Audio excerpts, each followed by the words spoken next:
What are the complications and the challenges they'll be facing? From my experience dealing with our clients and other partners, they majorly face difficulties in tax related things because their domain will be something different. That is, their core business will be something different. Especially for MNCs, if they have their companies in multiple countries, they have to deal with multiple governments, multiple tax documents, multiple invoicing formats, which becomes a big problem for them. And this sort of seems like an ongoing problem for a decade or so. So, what has Complyance done? What is the technology that they have brought forth? We have developed a standard called GETS.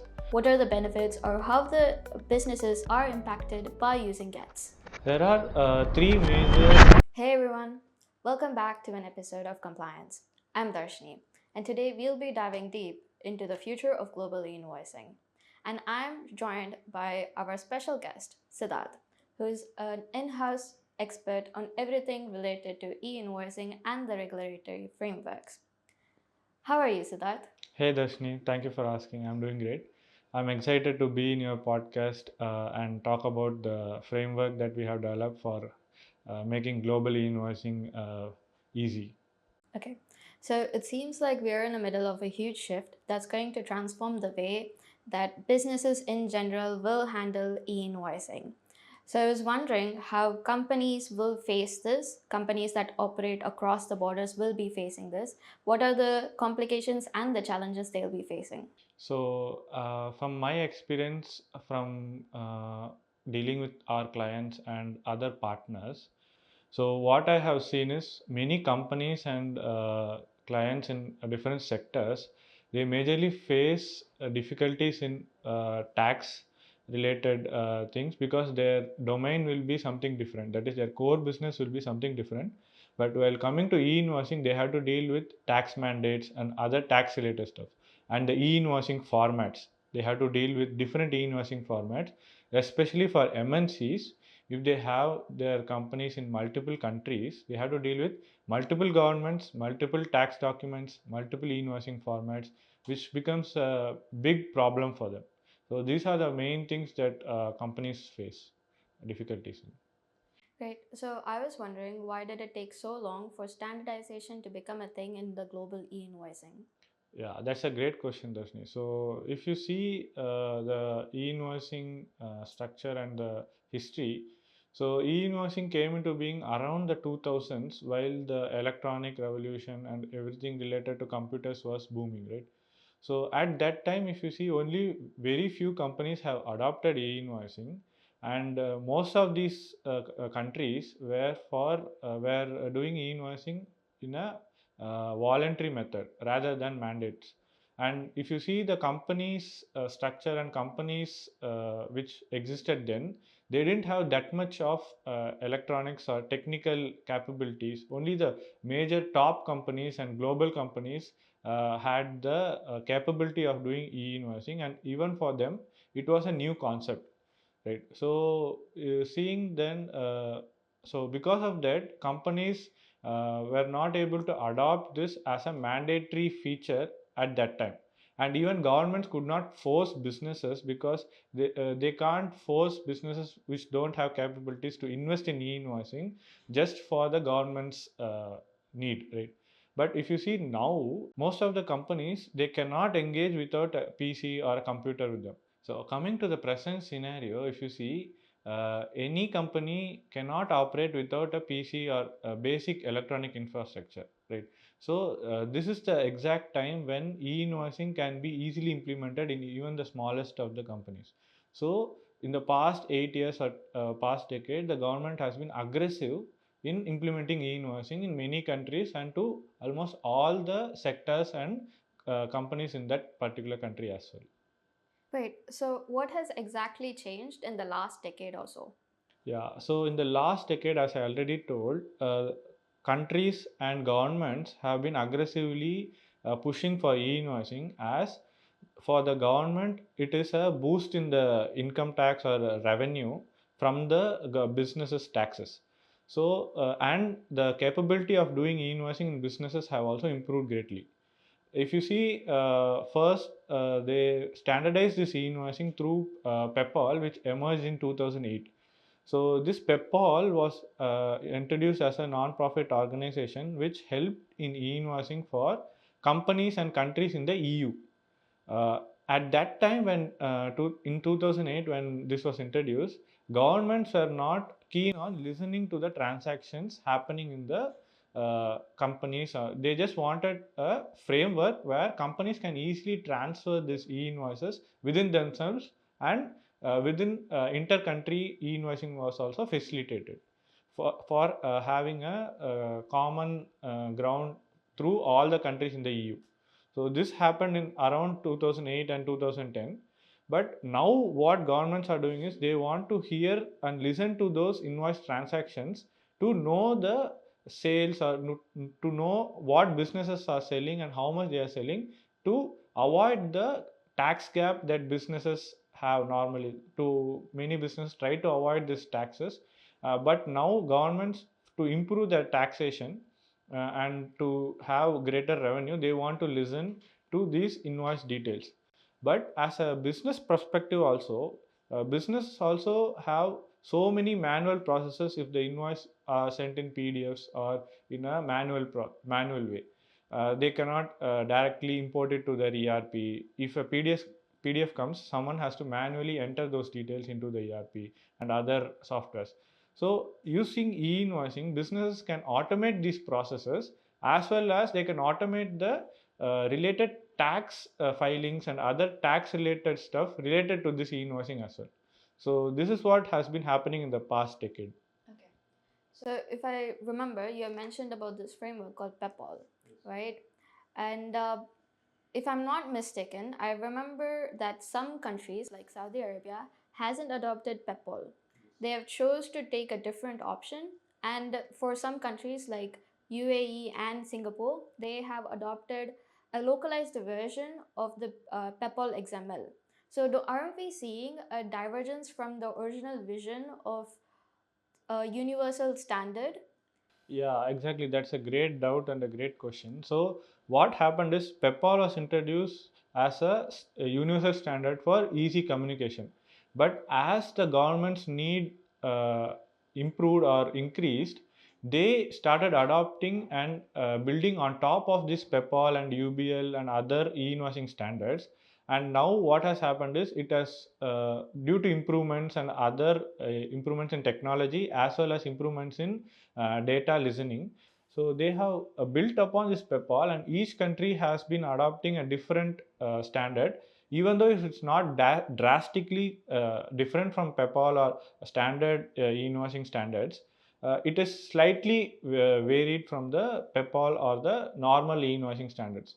So according to the government's need and government's what you say alignment, they tweak this e-invoicing standard slightly, which makes the e-invoicing standard or the format of e-invoices in different countries different. As a concept, it will not be that much of difference, but from seeing in perspective from the businesses, it seems like completely new documentation because of this, right? There will be, because of few changes, the documentation and tax implications will be hugely different. So this is the reason why at present many countries are many companies and many clients or many partners from our side, as well as in different countries, are having problem in analyzing and building a structure, building a solution for the e-invoicing in different countries. So because of this tweaking, because of the continuous updation in mandates, they have to be regularly seen, and the solution has to be regularly updated in order to facilitate e-invoicing. So this is the problems and the standard related problems that companies are facing right now. Okay, so you have talked about how e-invoicing is the biggest challenge for businesses in general. Can you also cover how entrepreneurs will face this challenge? That's a good question, Darshini. So, as seen from entrepreneurs' perspective or from clients' perspective, because of this varied standards in different countries, most of the leaders, what they do is they try to hire a tax firm as well as an e-invoicing specialist or e-invoicing solution firm, which collaborate and give a solution to them. So most of the time, this becomes very costly for them, as well as most of the solutions, e-invoicing solutions, are very specific to an individual country or an individual e-invoicing standard. For example, few companies give only Peppol solutions, or few companies are local to only UAE or only KSA. So for a global company, global enterprise, they are not able to have a common solution, first of all. And even bigger solution provider who gives for different countries, they have individual solutions for each country. So they have to rework for each and every country, each and every ERP they have. That is one problem, and their finance team and other teams are involved in this process for every country, right? So even their work is affected, and the core businesses might also get affected. This is for a large enterprise. If you come to a smaller enterprise, they can't afford this much of a tax solution and an e-invoicing solution hand in hand. And what they try to do is they try to go for a local vendor who gives a one-time solution, not a continuous solution with support, go live, and updation in mandates and stuff. They give a one-time simple software solution which might work in the short run but will not give a great result or will not adapt to their business in the future, as well as it will not work for different countries. If the businesses grow and goes to different countries, like they expand to different countries, this will never work. So these are the few constraints and problems that enterprises have. So now that we have covered all the challenges that are being faced by companies and the entrepreneurs alike, and this sort of seems like an ongoing problem for a decade or so. So what has Complyance done? What is the technology that they have brought forth? Exactly. So at Complyance, what we have done is we have developed a standard called GETS. So as I already told, different countries have different standards and different e-invoicing structures and different tax laws and mandates. So what we have done is we have studied all the countries and different e-invoicing standards, and we have combined it and we have amalgamated all these standards into a single format called GETS. So GETS is nothing but Global E-Invoicing Transformation Standard. That is, we transform your data to the global standards which can be easily accepted by any country. Right? So what actually happens is most of the times e-invoicing like key elements in the e-invoice remain the same for all the countries, but the government will ask for few mandatory fields and few extra fields in different countries. So rather than changing the whole e-invoicing structure for each country and developing it again and again, we can easily do that by combining all the standards and arranging your data for this standard once, and then using that standard for all countries as and when you go to the country for e-invoicing, you expand to that country. So with this, what happens is that time for arranging your data and mapping the data reduces drastically. And on top of this, what Gets also does is we have introduced a AI layer or an auto mapping layer in between the data from your ERP or your software and the compliance platform. What this does is from a single SDK, that is single software which you can install in your ERP, you can push a payload which gets auto-mapped. That is, all the fields in that payload gets auto-mapped to the fields in the compliance platform. So with this automation in place, you can easily reduce the implementation and mapping time by 10x. And the developer and IT teams hard work and time is saved, and we are taking that burden and auto mapping it. So generally this auto mapping itself take so much time, that is 3 to 4 weeks. Why this takes so much time is the IT team or a developer has to first read all the line items or the all required fields, and he has to identify these fields in the data of their company. So first identifying this data itself is a great task, because the names and the wordings will be different for each ERP, each case, and in each country for the particular company. So identifying that itself takes so much time, and then auto mapping it takes even more time. So rather than humanly or manually doing this, we can automate this using AI and automate these fields according to the data and the field header. So this has also been greatly done in the gets format, which reduces the time of implementation and the developer and IT team's burden. So this is the main thing that we have achieved using gets. Okay, so I'm curious as to how gets works in real time. Can you give me an example? Yeah, that's great. So I will share you an experience with one of our clients and how they have implemented Gits. So one of our customers, what their problem statement was is they were going live in Malaysia with e-invoicing with us, and they also want to go live with e-invoicing in France, Germany, as well as in UAE. So this was the problem statement, and they wanted to go live as fast as possible. So what we have done in this case is we have given them a gap analysis initially to first analyze their data and fill up the gaps in the data collection. Because if there is no data, we can't automap or we can't give it to the government. So having data is the first initial step.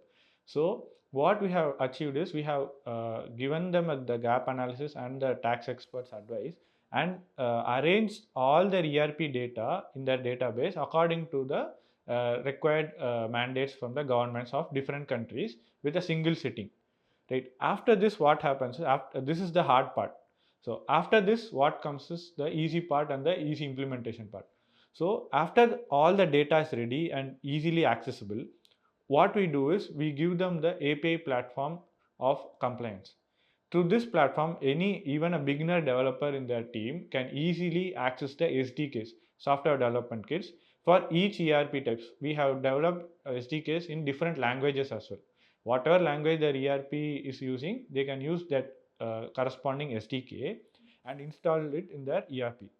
This SDK, what this does is it gives and takes all the data in that ERP and pushes it as a single payload. So this payload is pushed to the compliance platform and seen in the API dashboard. With this payload, they can easily automap all the fields to the mandated fields in a single click. If they just click it, all the fields are automapped and they can just check it and verify it once. And then they can also configure which type of invoices they want, that is B2C, which type of transactions they want, that is B2C transaction, B2G transaction, and there are many special transactions as well, like for tax-free transactions, zero tax transactions. I'm not that much aware of the tax part, but what happens is with a single click, they can automap all this data to the compliance platform and the to mandatory fields, and they can just check it. And with this, they can after this they can have the they can configure the transactions as well. That is whatever the transactions that they are going to use. It might be B2B, B2C, B2G, or there are special transactions like zero VAT transactions and exemptions. And for all these types of transactions, they can configure this. A few fields might be different and few fields might be mandatory and optional. So these things all comes in the same API dashboard, which they can easily configure. So post this, they can easily test in the same platform and then go live with the production, or they can use the sandbox for complete testing. So in this way, whatever happens in 4 5 weeks or even months, we have reduced the time and burden of the IT team of mapping and testing and sandbox and pushing the data. All this mapping we have compressed the process into 1 week or even in days. If they really want to go live within days, they can easily achieve it, because this is not that much of a complex process. Right? So this is what we have achieved for our client, and coming forward, all the clients which we are getting, we are onboarding or we are pushing them to do the initial gap analysis and data, because that will help them go live with different countries in a short period of time. So yeah, so that's what we have achieved. That makes sense, Siddharth. You have explained how Gets takes away the repeated work using just one payload that's extendable across all the countries. Now, can you explain to me what are the benefits or how the businesses are impacted by using Gets? Correct. So There are three major divisions in the company which get impacted dramatically through GETS. So those are the finance team, tax team, and IT teams, or in some cases the ERP management team. So these are the things, these are the departments who get the maximum benefit out of GETS. So let's go one by one. So first we will see the IT team. So the implementation time or the time to go live and the stress on the IT team reduces by almost 70% if they use GETS format. So and another thing for the IT or the development team is that the validation and the errors that we put out for validation are very human readable.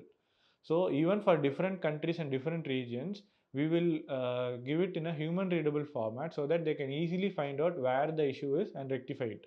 That is one thing. And for the IT team or the development team, it is only a one-time process, and the repeat we have a template kind of thing where they can use the template for one country which they have mapped to different countries.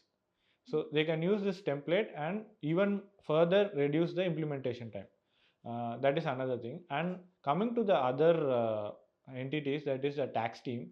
So for tax team, this is a nightmare to judge all the companies, all the countries and companies mandates for different countries. So they have to analyze all the documentation, all the changes, even though the majority of the documentation remains the same, to find out what has changed and why it has changed and the tax implications of those changes, to go through them is a very hard process for the tax teams. So this we have reduced with our in-house tax expert. We do all the e-invoicing research and e-invoicing stuff, and we are updated on all these things, and we push those updates to our technology, to our software, and to our processes to ensure that your company or our client's company stays up to date in all the mandates in all the countries. So the tax burden and analysis burden reduces very much. And on top of this, we give all the tax and audit related reports from the e-invoices we have gathered to them as a easy format for them for tax filing and other tax related processes. So this also reduces the time for them to make reports and submit reports to governments and for other related government activities. The time required and the effort required reduces dramatically. So coming to the finance team, so most of the teams, they finance teams are the one who bring in the invoicing vendors or look for solutions, and they waste so much of time for analyzing the how the solution is viable for company and how on the company's financial records and other things are maintained in those maintained in those solutions. All these things are verified by the finance teams, and they look out for solutions as well. So we have reduced that by limiting their search for single solution. With a single solution, they can go live for different countries, and they don't need to worry about the security and the data encryptions and all the other storage related things that they actually need to worry about. So we have reduced all this stress from them. And also for the finance team, we have made their life easy by giving a single solution for different countries, which reduces the cost of the solution. Buying a solution for each country drastically gets reduced by almost 50 to 80%. So that is the few of the things that impact has been seen on different departments in the company or in our client's company. Siddharth, I have seen that you have already mentioned why businesses should focus on the long term vision rather than the short term. Can you elaborate more about it? Yeah. So in my perspective, so what is happening now is many companies are easily going global, and many startups are easily expanding to different countries quickly because of the technological revolution and the AI revolution. So in this era, if you are not ready or equipped for e-invoicing in multiple countries, it would be a blocker for your business to grow or develop and have revenue in different countries, right? So just because of e-invoicing, your business should not be stuck or your sales should not be stuck. So for a future perspective of a business, it is advisable that you have a solution or you have a e-invoicing solution that adapts to different countries, easily provides e-invoicing in any country you step in, and has reports and other tax related things handled for you, rather than you breaking your head for each and every country you expand to, or each and every client or country that you expand to. So that is the future proofing of your business, and e-invoicing in your business should be a norm in any company. So, Siddharth, what's one hard truth that you have learned when it comes to the global e-invoicing? So one of the things that comes to my mind is ERP readiness. So many companies think that their ERP is ready or the data is ready, but actually it's not. So when we conduct the gap analysis or the initial analysis with our tax experts, we see that most of the data or many data are either few data are missing, or most of the data are not aligned with the government's regulations or government's conditions.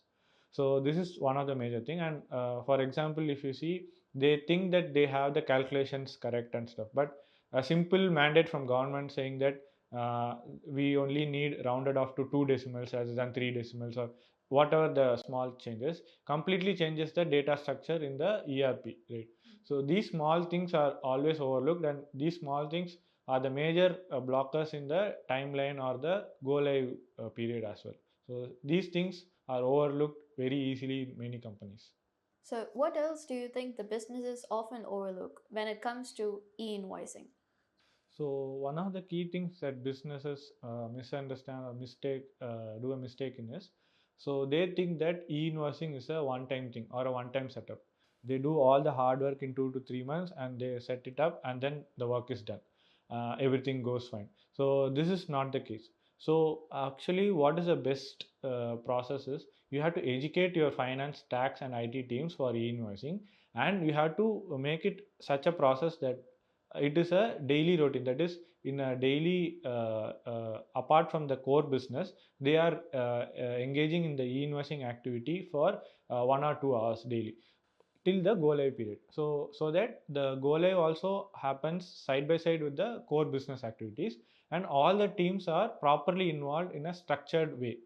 So this has to happen, and even after post go live, the people who are concerned with the data and involved in the e-invoicing data and other filing and tax stuff have to have continuous updation and continuous learning, or they have to have knowledge transfers between the departments in order to properly validate and smoothly go with the e-invoicing process. As mandates change or as technology upgrades, they have to have contact with the e-invoicing and what is happening in e-invoicing. What happens if they miss this is, errors happen. They don't know how e-invoicing is processed, which leads to lack of process knowledge. And if some error happens, they don't know which department to involve. Sometimes it might be a technical error where IT must be involved. Sometimes it might be a data error, that is, the mandate might require a new data or something new. So if they don't have wholesome knowledge, at that time it will be a critical problem, and more of the scramble might be necessary to solve a simple problem. So but if we develop a ecosystem or a structured basis in the company, this will be handled easily.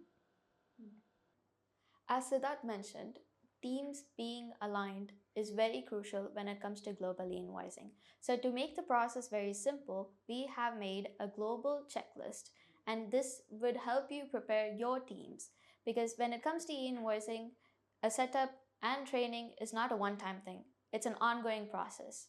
So, with this checklist that we have provided in the link in the description down below, you will be able to align all of your teams together and you will help them stay on one page.